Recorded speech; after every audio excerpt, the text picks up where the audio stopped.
Hey everyone, welcome back to Jet Force Gemini. If you were here for the last episode, you know that we've finally taken down Mizar for the first time, but now he's threatening Earth, so now we have to go collect parts for the Tribal's spaceship. But with access to new armor and jetpacks, that shouldn't be too much of a problem. Assuming, of course, we know where to find them. That's the problem.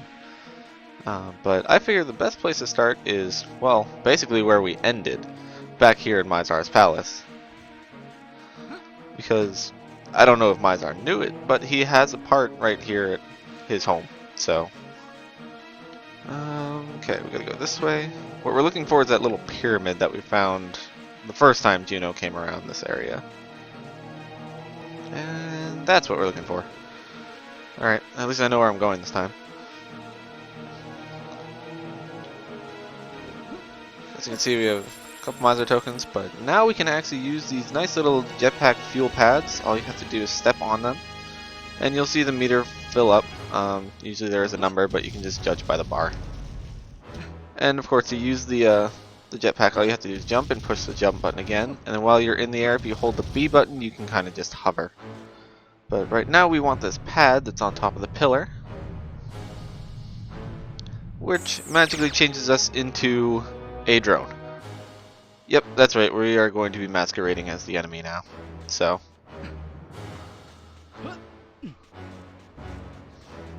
but the front door is closed, so we have to go through the back door. And, oh look, another one of Mizar's lovely pillars. I guess that's how he gets around everywhere, I'm not entirely sure. But as we come down, we see a stadium-like area. And as we move up, oh look, lots of vehicles. So, welcome to Jet Force's other minigame, racing. There's no other way to put it. Basically, you get in a car and you're gonna race people. Is it fun? Absolutely. Is it very similar to Mario Kart if you've ever played that? Yes. Yes, it is. So, we actually get a part for our ship if we wind up taking first place in this. So, I'm gonna hopefully do it on the first try. It's always this red one that wants to bother me. Oops. Hint is to not hit the roads. And of course use any traps and obstacles that you can to basically stop your enemies. So it's very like Mario Kart. You get a couple weapons, namely bombs in red tokens and oil in green ones. While the blue tokens that you see me pass by are actually extra boosts. So I'm going to collect one of those for you.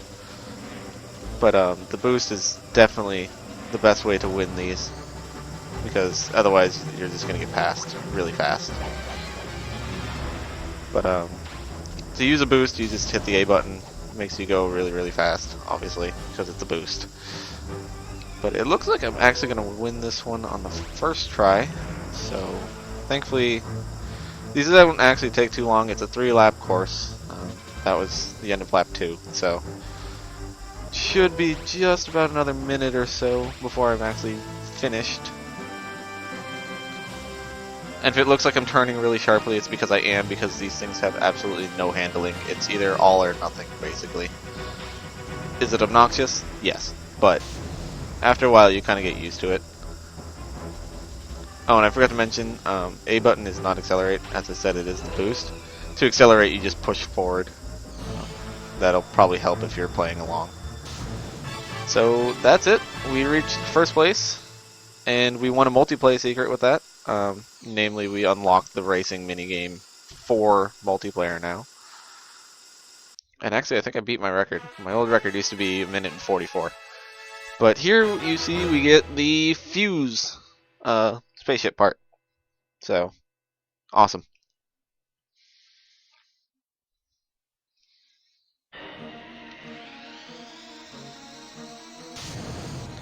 So to get out of this, you just kind of park it wherever.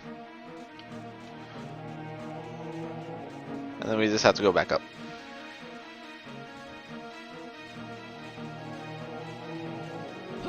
because what we need to do is find a place where we can make sure the game saves, so we kind of have to get an area cleared.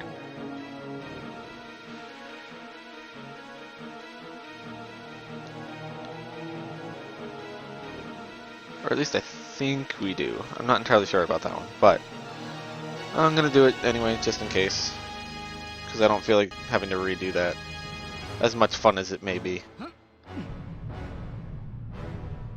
So now we'll go back on the pad and turn Juno back into Juno. Much better. I don't like playing as ants. Ants are stupid.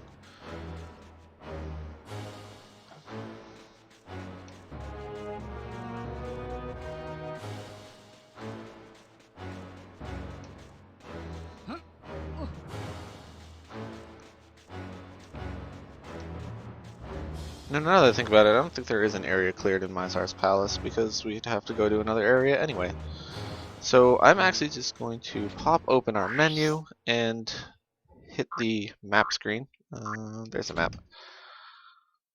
Because now we have access to basically all of our characters. Oops. Let me make sure I'm on Juno. Because, well, my game's being a little weird. You're supposed to be able to switch characters to whoever you want, but my game clearly doesn't like me. But we're going to head to the spawn ship with Juno. I'm hoping this is Juno, and not Vela. Because there is an extra part here on the spawn ship. I'm pretty sure I pointed it out before when we were here with Lupus. There's a hole in the lava section that only Juno can get to, so hopefully, you know, we can get to that.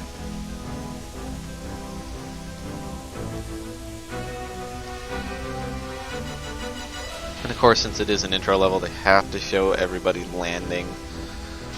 I really hate that. It doesn't matter how many times you come to the spawn ship or, you know, the warship or Goldwood, they will always show your character landing.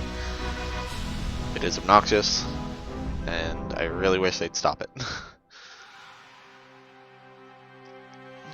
But we're here on the spawn ship. Not exactly in the same place that Lupus started, but pretty close.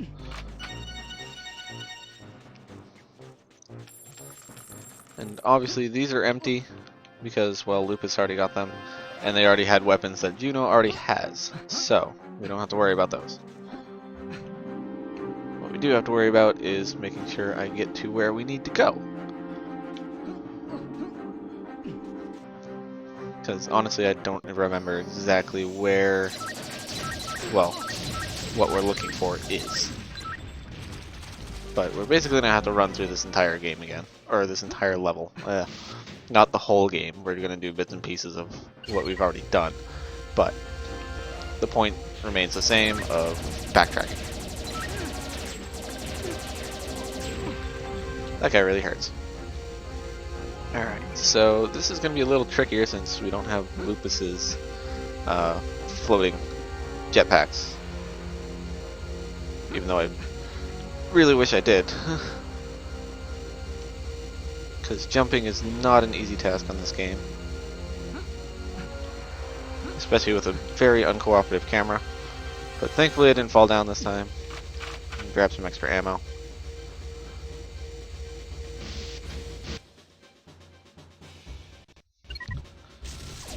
As we run into more drones. Awesome.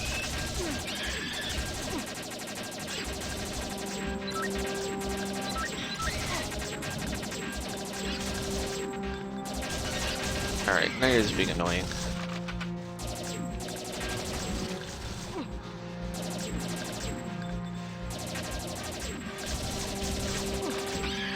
That's better.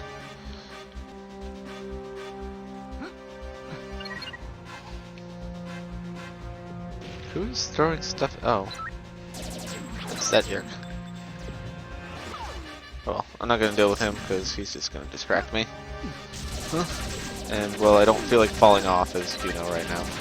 So.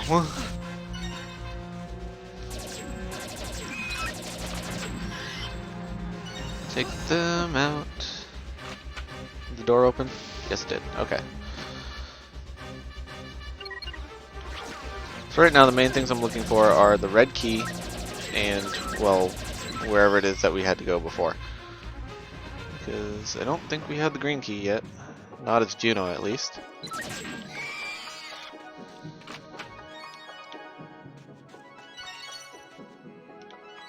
So enter the life force door, and the red key should be back here.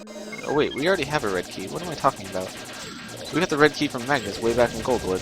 I'm an idiot.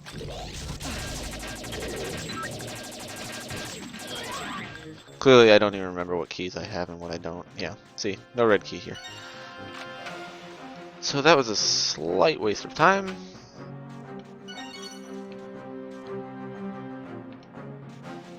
I think that's the way we need to go.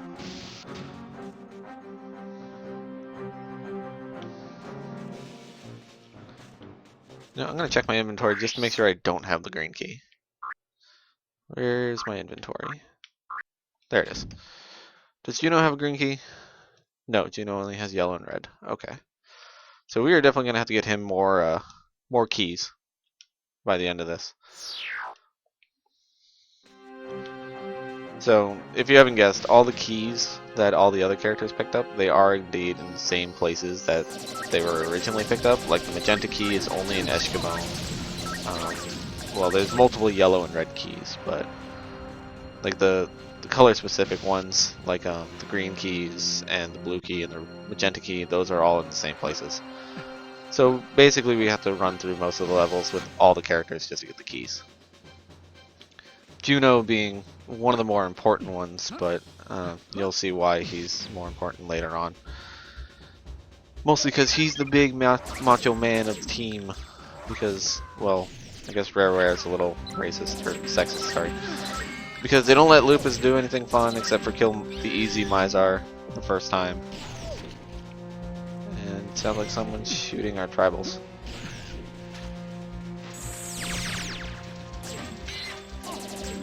And he killed one. Awesome. Jerk. Alright. So there's actually a jetpack pad here. I'm not entirely sure where they want us to go with that. Clearly not straight up. But we'll head over here just in case.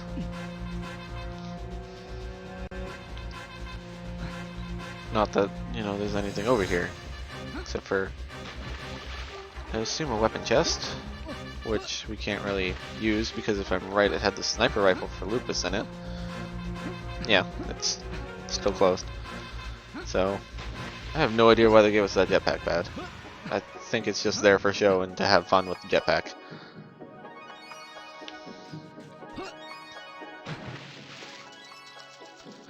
So ignore jetpack pads, even though they are fun.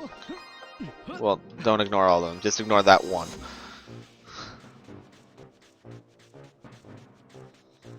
Because we have the yellow key, so we don't have to go get that again. And here's that lava room we needed. So, yeah, Juno just kind of jumped in the lava, not caring about anything. And I spied a weapon crate. I will certainly accept that.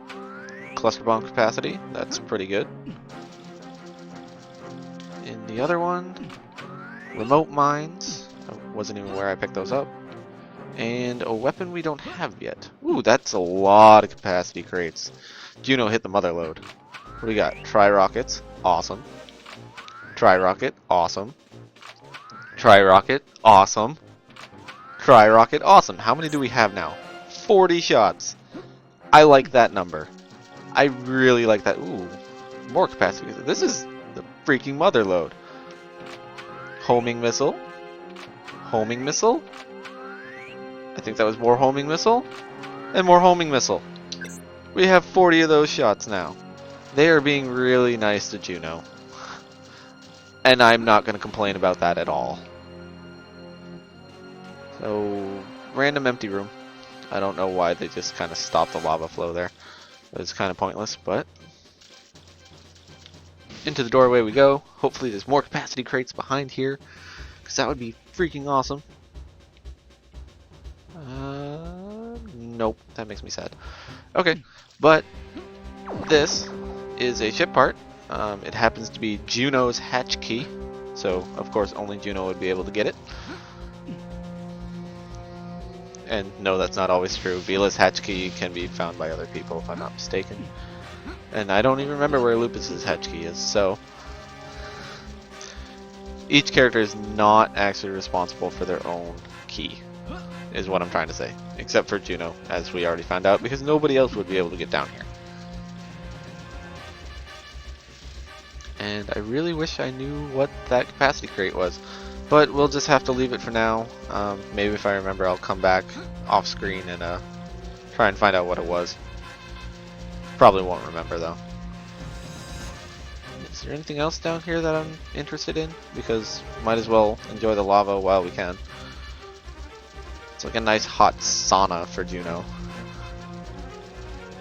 But it doesn't look like there's anything else interesting down here. So, because I believe, yep, that side's empty. Alright, so we continue onward.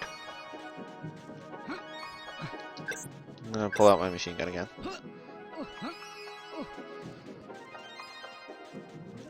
So we got a lot of ammo in that one section, so definitely not gonna complain about that at all.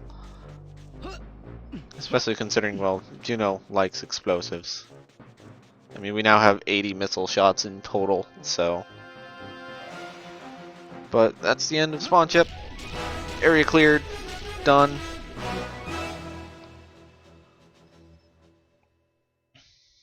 So that'll be it for this episode. I hope you join me in the next one. We're going to be basically just collecting ship parts and trying to find new areas in the next few episodes. So I hope you join me in the next one. I'll see you then. Alright, hey everyone. Sorry to cut in like this all of a sudden, but I did realize I missed something here on the Spawnship. It's semi-decently important. I'm not sure how I missed it because it was staring me right in the face right here. But in the same lobby room with Juno, there is a door in the little hut building thing. And it does have a weapon chest in it. So, you know, you may want to get it. It's not entirely an important weapon. I just thought I'd get it just to show you that it's there. And it looks like we're responsible for the first field test, for good reason, because, well, it's basically a giant electric bolt. So, yeah. And there's a capacity crate I can't get yet, of course. And that one is for the machine gun, so that one's okay. So yeah, I just wanted to make sure that you guys, you know, you saw that, you know, there is a weapon around that you can get. That way you can, you know, experience the full enjoyment of playing Jet Force Gemini with all the weapons and everything. Clearly I'm missing weapon crates, but if you do things in a different order than I do, you may be able to get them, because, well, that just means there's more weapons to find.